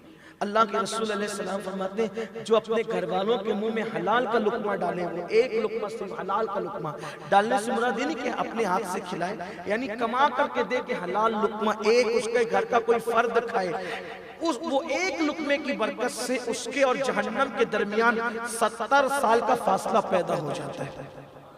आका फरमाते हैं, जब तुम हलाल कमाने में पसीना निकलता है, पसीना, तो पसीने का हर कतरा तुम्हारे गुनाह को लेकर के टपकता है। हलाल कमाओ, मेहनत करो, और अल्लाह ने देने का वादा किया, अल्लाह ने देने का, तुम निकलो, मेहनत करो, अल्लाह ने मेहनत में बरकत रखी है। वो आखिरी बात पढ़ देता हूँ, मुझे बहुत पसंद है ये बात, शायद कभी मैंने पढ़ा भी हो आपके यहाँ या मुझे नहीं याद है, लेकिन पढ़ देता हूँ आप ज़ौक़ के लिए, शौक के लिए, आपके शौक को उभारने के लिए। और आपसे ये कहता हूँ ना, नौकरी मत करो, तिजारत करो। मैंने कहा ना, चाहे चने बेचने की तिजारत करो, मगर तिजारत करो। इस्लाम तुम्हें नौकर बनाने नहीं आया, इस्लाम तुम्हें आका बनाने आया, इस्लाम आकायत देने है। और आपसे कहता हूँ कि कोई गरीब आए ना तो उसकी मदद करो, उसको उठाओ। हुजूर फरमाते हैं, मेरे किसी एक उम्मती की एक हाजत तुम पूरी करोगे, अल्लाह उस दिन तुम्हारी 100 हाजतें पूरी फरमाएगा। और ये बात आपसे कहता हूँ, हट्टे कट्टों को भीख मत दिया कर। मुमकिन है इससे कोई मेरी फिक्र से इख्तिलाफ भी करे, और कर सकता है। ये जुमला कोई हदीस नहीं पेश कर रहा हूँ, मैं अपनी बात, अपनी फिक्र पेश कर। मत दो अपनी कौम को भीख, जो हट्टे कट्टे जवान हो ना, मत दो, झिड़को भी मत, उन्हें बिठा के समझाओ, मेरे अजीज तू मांगने के लिए नहीं, तू देने के लिए। और हर कोई इंसान को अल्लाह ने बेकार पैदा नहीं किया, ये बात ख्याल रखना। हर इंसान में गट्स है, सलाहियत। अल्लाह ने किसी को बगैर सलाहियत के पैदा नहीं किया। अल्लाह ने हर मखलूक को एक मकसद के लिए पैदा। चूंटी भी खुदा पैदा करता है ना, तो उसको इतना शऊर देता है कि चूंटियां, आप तहकीक करें, आज तो तहकीक का दौर है, चूंटियां वो जानती है ना कि जो बारिश के दिन होंगे, मैं बाहर निकलूंगी तो मर जाऊंगी, तो चूंटियां बारिश का मौसम आने से पहले 4 महीने की गिज़ा अपनी बिलों में स्टॉक कर लेती है कि मैंने मर तो नहीं जाना है बारिश। वो कौन है जो चूंटी के अंदर इतना हौसला देता है? अब सोचे तो सही, जब चूंटी अपने लिए अपनी गिज़ा खुद कमाने के लिए निकलती है, वो महरूम नहीं जाती। ख्याल रखना, अगर टाइम नहीं हो गया तो मैं बोलना चाहता हूँ थोड़ा सा अपने जवानों के लिए, बहुत ध्यान देना, दिल का दर्द लेकर आया हूँ। मैं चाहता हूँ ये मजमे में जितने लोग हैं, अगर आज तक तो उन्होंने जो है वो तिजारत नहीं की तो निकले, अल्लाह के भरोसे पे निकले, और तिजारत में कभी नुकसान नहीं होगा। वो तरीका भी आज आपको बताकर जाना चाहता हूँ, कभी नुकसान नहीं होगा तिजारत में। चूंटियां, जब एक चूंटी, नन्ही सी चूंटी जिसको फूंक दो तो वो उड़ जाए, जब उसको अल्लाह ताला निकलने के बाद महरूम नहीं करता, और वो जब लौटती है तो और फिर अकेले नहीं, वो चूंटी अपनी पूरी जमात के साथ, अपने अपनी पूरी बिरादरी के साथ, अपनी पूरी फैमिली के साथ निकलती है और तरतीब के साथ वो चलती है, अल्लाह अकबर। और फिर जब वो वापस आती है तो वो अपना खाना स्टॉक करती है 4 महीने तक के। जो चूटी को महरूम नहीं करता, क्या वो हमें महरूम करेगा? जिसने माँ के पेट में हमें गिज़ा दी, वो हमें महरूम करेगा? नहीं करेगा। लेकिन निकलो, मेहनत करो। घरों में बैठकर, नुक्कड़ों पे बैठकर फजूल बातें करते हो, रात के 3-3 बजे तक के गलत बातें करते रहते हो। आखिर इससे निकलो, जल्दी सो, जल्दी उठो, एक जिंदगी का मकसद बनाओ। अगर नहीं दीन में ज्यादा तरक्की कर सकते, अरे सिर्फ फराइज वाजिबात की पाबंदी करो, दुनिया ही में तरक्की कर लो यार, दुनिया ही को कामयाब बना लो। इसलिए कि चले ठीक है, नवाफिल की कसरत न कर सकोगे, क्योंकि हमारा अहले सुन्नत का मसलक है, हम नमाज पढ़ने वालों को सिर्फ दीनदार नहीं समझते। फराइज वाजिबात की पाबंदी के साथ अगर कोई तिजारत की मंडी में खड़ा है, तब उसको भी दीनदार समझते, वो भी दीनदार है, वो भी इबादत गुजार है, क्योंकि वो अपनी फैमिली को, अपने घर वालों को हराम से बचाने के लिए, मुहताजी से बचाने के लिए आया। देखो, तिजारत में नुकसान कब होता है? झूठ बोलते हो तो, झूठी कसमें खाते हो तो, और इस्लाम पे अमल नहीं करते हो तो तिजारत में कभी नुकसान नहीं होगा। नुकसान अगर थोड़ा होगा तो बहुत फायदा होगा। एक छोटा सा फलसफा, तिजारत में हमेशा तरक्की कैसे होगी? देखिए, कभी आप एक बाग में जाना, बाग में, और जा करके देखना सुबह के टाइम आपको चिड़ियों की मखसूस चू चू की एक साथ आवाज आएगी, इज्तिमाई आवाज, चू चू chill chill chill chill chill सब एक साथ करते हैं। लेकिन वो आवाज दोपहर सूरज निकलने के बाद खत्म हो जाती है। वो आवाज सूरज निकलने के बाद खत्म हो जाती है। फिर शाम को जाओगे तो फिर वही आवाज आएगी। क्यों? इसलिए कि चिड़िया, परिंदे जब नींद से उठते हैं, और एक खास बात, परिंदे सोते कहां हैं? परिंदे सोते कहां हैं? अगर हम हाथ में मोबाइल लेके सो जाए तो मोबाइल अपने हाथ से छूट जाता है। वो परिंदे जिसका वजन 1 छटाक भी होता है और 1 किलो भी होता है, वो झाड़ की एक नन्ही सी डंकाल पर सोते हैं, एक नन्ही सी डंकाल पर पूरी रात गुजार देते हैं। वो डंकाल टूटती क्यों नहीं? वो परिंदा गिरता क्यों नहीं? कारखाने कुदरत में तुम्हें कुदरत बता रही है, जब मैं परिंदों को सहारा देता हूं, उनको गिरने नहीं देता, तो मेरे बंदे मैं तुझे कैसे गिरने दूंगा? तू तो मेरे महबूब का गुलाम है, तू तो मेरे महबूब का गुलाम है। डिस्कवरी देखते हो ना, कभी जरा ये भी देख ले, हकीकत भी देख ले, जंगलों में जाकर के क्या यश में गिरे हो। कुदरत एक डंकाल पर उस परिंदे को नींद देती है, उसकी नींद में कोई बेचैनी नहीं होती, वो सुकून से सोता है। और मैं तो कहता हूं, उस परिंदे से तवक्कुल सीखो, परिंदे से, जानवर से तवक्कुल सीखो। अल्लाह के भरोसे जिस डाल पे बैठ गया, सो गया, कुदरत उसको संभाल लेती है। इसका मतलब ये जो अल्लाह के भरोसे जहां बैठ जाए, कुदरत उसको संभाल ले। लेकिन कोई बैठे तो सही, हाजरा की तरह कोई बैठने वाला हो तो कदमों से पानी के चश्मे निकलते हैं और मक्का जैसा शहर आबाद हो जाता है। कोई बैठ कर तो देखे, उसके नाम पे बैठने वाला भी कामयाब है, उसके नाम पे उठने वाला भी कामयाब है, उसके नाम पे लेटने वाला भी कामयाब है। अल्लज़ीना यज़कुरूनल्लाह क़ियामन व क़ुऊदन व अला जुनूबिहिम, वहां तो बैठना, लेटना, उठना सब कामयाब है, सिर्फ उसके नाम के साथ। कोई उसके नाम के साथ तो करे। फिर वो परिंदे चूं चूं करते हैं सुबह के वक्त, शाम के वक्त, यानी नींद से उठकर हमारी तरफ फौरन नाश्ते की तरफ नहीं बढ़ते। पहला पुरानी बात हो गई कि नींद से उठ के सबसे अच्छा नाश्ता चाहिए। अब तो नाश्ते से पहले जैसी आंख खुली, पूरी आंख भी नहीं खुलती, मोबाइल ढूंढते हैं। हंसने की बात नहीं है, ये शराब के नशे के साथ आपको मोबाइल का भी नशा है। मोबाइल की वजह से तलाक तक की नौबत आ रही है, बीवियों को टाइम नहीं देने की वजह से। बच्चे तालीम हासिल नहीं कर रहे, पढ़ नहीं रहे हैं, मोबाइल ढूंढते हैं, देखते हैं किसका मैसेज आया, और फजर छूट गई सोते में, अल्लाह का मैसेज आया था, उस पर कोई तवज्जो नहीं। बहरहाल तो, लेकिन वो परिंदे हैं, नींद से उठते हैं, भूख की परवाह नहीं है, नींद से उठ के पहले अल्लाह को याद करते हैं। वो जो चिल्लाते हैं ना, वो चिल्लाना नहीं, वो अल्लाह की तस्बीह है। अल्लाह की पाकी बयान करते हैं, और जब अल्लाह की पाकी बयान करते हैं, जिक्र कर लेते हैं, तो फिर अल्लाह के भरोसे निकल जाते हैं।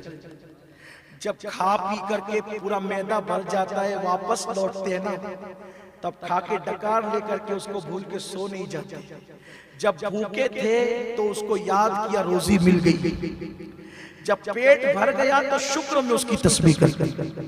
इसीलिए परिंदे भूखे नहीं मरते, परिंदे भूखे नहीं मरते। नहीं था भूखे पेट में, उसकी तस्बीह मिल गया तो भी उसकी तस्बीह। पता चला रोजी पे जाने से पहले भी उसकी इबादत करो, आने के बाद भी उसकी इबादत करो, इंशाअल्लाह तिजारत में कभी कमी नहीं होगी। जो बात कहने के लिए चला था, आखिरी बात जो कह रहा था, अच्छा आप ये कहते हैं हल में मजीद, हल में, आपका पेट भरता ही नहीं, लाखों करोड़ों, फिर भी परेशान है मना, परेशान है मना। आपसे पूछता हूँ, हम लोगों से बहुत कम आमदनी मस्जिद के इमाम लोगों की है, लेकिन वो लोग इतने पुरसुकून क्यों? कभी आपने गौर किया? मैं समझता हूं कि किसी इमाम की बहुत ज्यादा तनख्वाह होगी, आपके जलगांव में तो 20,000 से ज्यादा नहीं होगी। हम लोग लाखों कमाते हैं, इमाम इतना पुरसुकून क्यों होता है? हमारी जिंदगी इबादत के बगैर रोजी कमाती है, और इनकी जिंदगी इबादत के साथ रोजी कमाती है, इसलिए बहुत पुरसुकून होते हैं, अल्लाह की मदद होती है। ये एक अलग उन्वान है। फिर कभी बात कहने चला था, मांगो मत, देने वाले पे। हुजूर अलैहिस्सलाम की बारगाह है, सरकार की महफिल सजी है, आमिना का लाल, सहाबा के झुरमुट में जलवगर है। ऐसे में आमिना के लाल की जबान से मोतियों की तरह अल्फाज झड़ रहे हैं। अल्लाह के हबीब की महफिल में कितना हसीन लग रहा होगा। जब हुजूर का जिक्र हो तो इतना हसीन लगता है कि रात गुजर जाए उठने को दिल नहीं चाहता। जब वो आमिना का लाल खुद लपकुशा होता होगा तो उस वक्त महफिल का अंदाज क्या होता होगा। ऐसा लगता है रहमत इलाही वहाँ बलाए ले रही हो, रहमत इलाही का छमछम नुज़ुल हो रहा हो, अर्श नशी भी उस महफिल को रश्क की नजर से देख रहे हो कि आमिना का लाल सहाबा के झुरमुट में जलवगर है। ऐसे में फटे पुराने कपड़े पर एक जवान आता है, और आने के बाद चेहरे का रंग पीला, आंखें अंदर को धसी हुई, गाल अंदर को धसे हुए, फटे पुराने कपड़े, चेहरे से परेशानी के आसार, और आकर अल्लाह के रसूल की बारगाह में कहता है, या रसूल अल्लाह, मेरे माँ बाप आप पे कुर्बान, बहुत परेशान हूँ, आप मेरी मदद फरमाएं। ये करीम रसूल जिसने कभी किसी को ना नहीं कहा, ये सिर्फ भीख देने नहीं आए थे बल्कि जिंदगी के उसूल देने भी आए थे। ध्यान से सुनना मेरी कौम के जवानों, कभी आपके साथ भी ऐसा हो सकता है। अल्लाह के हबीब अपने अल्फाज के जामे में इस तारीखी वाक़े को पेश कर रहा हूँ। वो जवान कहता है, हुजूर बहुत परेशान हूँ, मेरी मदद फरमाए। अल्लाह के रसूल अलैहिस्सलाम फरमाते हैं, तेरे घर में कुछ है, दिया नहीं, कुछ बज़ाहिर दिया नहीं, तेरे घर में कुछ है। हुजूर कुछ नहीं है, एक लकड़े का प्याला है। सरकार ने कहा लेकर आ। क्या गैरत सिखाई आमिना के लाल ने, कायनात के ताजदार ने, वालिए कौनैन ने। सरकार ने कहा लेकर आ। लकड़े का प्याला वो लेकर आए। सरकार ने अपने गोरे गोरे खूबसूरत हाथों में लिया और लेकर के फरमाया, कौन है जो इसे खरीदता है? जाहिर सी बात है, अल्लाह अकबर। पीर साहब की अंगूठी लाखों में बिक सकती है, मज़ारात की चादर लाखों में बिक सकती है, वो तो आमिना के लाल के उन हाथों में कटोरा था जिसको खुदा यदुल्लाह कहता है। हाथ जिस समत उठा गनी कर दिया, मौजे बैरे समाहत के लाखों सलाम। अल्लाह के हबीब के गोरे खूबसूरत हाथ, उस कटोरे को क्या लगे, उसकी कीमत बढ़ गई। आशिकाने जार ने बढ़ बढ़ की कीमत लगाई। अल्लाह अकबर। वो मस्जिद जहाँ खरीदो फरोख्त मना है, उसके शहर में आमिना के लाल एक गरीब की मदद के लिए तिजारत कर रहे हैं। हुजूर खुद, हुजूर ने बाजारे मोहब्बत लगा दिया है वहां पर। हुजूर के हाथों में कटोरा है और आशिकाने जार बढ़ बढ़ के कीमत लगाते हैं। आखिरकार एक आशिक ने बड़ी कीमत लगाई और उस कटोरे को खरीद लिया। बल्कि मैं तो ये कहता हूँ, अब वो कटोरा इतना अनमोल हो चुका था कि कायनात की हर नेमत देकर भी उसे खरीदा नहीं जा सकता था, इसलिए कि यार के हाथ उससे मस हो गए थे। अल्लाह अकबर। लेकिन फिर ये हुआ, कीमत आई। अल्लाह के रसूल ने फरमाया, कुछ करना जानते हो? कोई हुनर आता है? हुजूर कुछ नहीं आता, हुजूर कुछ नहीं आता। बेहुनर और बेतमीज किसको हुए हैं अजीज, एक तुम्हारे सिवा तुम पे करोड़ों दो। हुजूर कुछ नहीं आता, बस इतना जानता हूं कि लकड़ियां कहीं कहीं से अपने अंदाज से बेतरतीब काट सकता हूं। सरकार ने कहा जाओ कुड़ाड़ी का ऊपर का सिरा खरीद कर लाओ। वो कुड़ाड़ी का सिरा खरीदने गए। हुजूर अलैहिस्सलाम ने खुद डंडा मंगवाया खुद, और उस डंडे को हुजूर ने अपने हाथ से बराबर किया इस काबिल कि उस सिरे के अंदर वो डंडा जा सके और वो कुड़ाड़ी बन सके।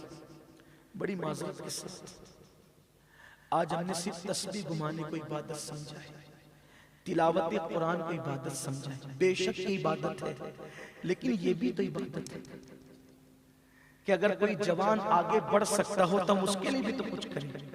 हुजूर सैयदुल आलमीन अपने हाथ से डंडा बना रहे कुड़ाड़ी का, और वो जब लेकर के आए ना ऊपर का सिरा, वो कटवाड़ लेकर के आए तो हुजूर ने उसमें मिला दिया और उनके हाथ में कुड़ाड़ी दे करके फरमाया मेहनत में बरकत है, जा मेहनत कर, अल्लाह तुझे बरकत देगा।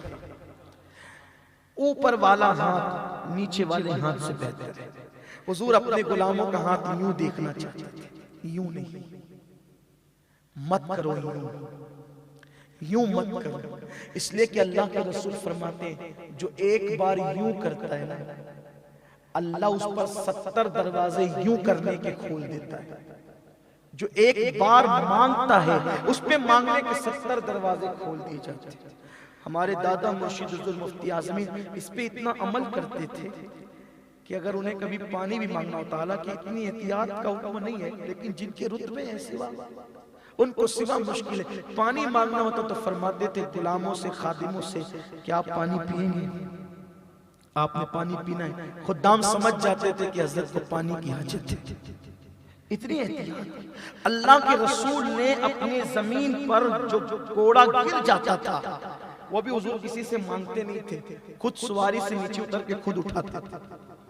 आज हम डिपेंड हो गए यार हर चीज में, बल्कि अगर कोई चप्पल पहनाने वाला नहीं हो तो हम सीने पे खड़े हो जाए। कोई चप्पल पहनाने के लिए ठीक है, उसकी शहादत है जो पहना रहा है, सहाबा की सुन्नत है, सहाबा हुजूर को पहनाते थे, लेकिन हुजूर डिपेंड नहीं थे। मफलूज बनकर मत जियो, खुद अपनी जिंदगी गुजारो, खुद से कसरत करो, खुद से मेहनत। हुजूर ने उनको दिया और देने के बाद फरमाया जा मेहनत कर, अल्लाह तुझे बरकत दे। हुजूर जिसके लिए दुआ करें अल्लाह तुझे बरकत दे। वो गए लकड़ियां काटते थे बेचते थे, काटते थे बेचते थे, इतने बिजी हो गए कि बहुत दिनों तक आने का मौका नहीं मिला। एक दिन ऐसे ही महफिल सजी थी मेरे रसूल की। अब वो आने वाला जवान आया, चेहरे का पीला रंग अब सुर्ख हो चुका था, अंदर की आंखें नरगिस की तरह खिल रही थी, और कपड़े भी कुछ ठीक ठाक बदन पर थे और हाथ में कुछ और भी था। हाजिर वे सलाम किया, हुजूर ने देखा, मुस्कुराया, सहाबा से फरमाया पहचाना इसे? कहा ये या रसूलल्लाह कुछ दिन पहले आया था, बड़ा परेशान था। हुजूर ने फरमाया कैसे आया? या रसूलल्लाह बहुत बरकत हो गई, नजराना लेकर आया। हाय हाय, जो मांगने आया था आज वो देने आया है। अल्लाह के रसूल सल्लल्लाहु अलैहि वसल्लम उसको बिठाया उस जवान को, और खास बात जो है वो ये है कि उसके हाथों को हुजूर ने अपने हाथ में लिया। उस जवान के हाथों को हुजूर ने अपने हाथ में लिया और देर तक उसके हाथों को हुजूर मलते रहे। उसकी वजह ये थी कि काम न करने की वजह से उसके हाथ नरम थे, लेकिन अब लकड़ियां काटने की वजह से, कुल्हाड़ी के इस्तेमाल से उसके हाथों में गट्टे पड़ गए थे, गट्टे पड़ गए थे हाथों में। अल्लाह के रसूल उन्हीं गट्टों को छू रहे थे, और फिर सहाबा ने देखा हुजूर ने उन हाथों को उठा करके छू लिया। हुजूर ने उन हाथों को उठा करके चूम लिया। सहाबा की हैरत की इंतहा न रही, हुजूर किसी लकड़हारे के हाथ को चूमे। अल्लाह के रसूल ने फरमाया मेहनत करते करते जिनके हाथ सख्त हो जाते हैं, अल्लाह उन हाथों पर जहन्नम की आग को हराम फरमा देता है। ए मेरे सहाबा, मैंने इसके हाथ क्यों चूमे? इसलिए कि जिसके हाथ मेहनत करते करते सख्त हो जाते, कड़क हो जाते हैं, अल्लाह ताला उन हाथों पे जहन्नम की आग को हराम कर देता है। हुजूर ने बहैसियत नमाजी किसी नमाजी के हाथ नहीं चूमे, बहसियत कारी कुरान किसी कारी के हाथ नहीं चूमे, बहसियत मुहद्दिस किसी हदीस जानने वाले के हाथ नहीं चूमे। हुजूर ने एक मजदूर के हाथ चूम करके बताया कि इस्लाम में रिज़्क़ हलाल कमाने की कितनी अहमियत है। सबके हाथ चूमे जाएंगे, लेकिन हुजूर जिसके हाथ चूम रहे, सोचो। इसलिए आज से हम अहद करेंगे ना इंशाअल्लाह। कुछ करोगे कि नहीं करोगे? बोलो क्या हमारी बेटियां बहनें माएं अब जाएगी बचत गट में? बंद करो ये सब तमाशे, खुद मेहनत करो, खुद मेहनत करो, मेहनत में शर्म मत करो, आगे बढ़ो। अल्लाह ताला तौफीक दे मुझे आप सबको, हलाल रोजी अता फरमाए। गुफ्तगू के दरमियान अगर कोई गलती होगी अल्लाह माफ फरमाए।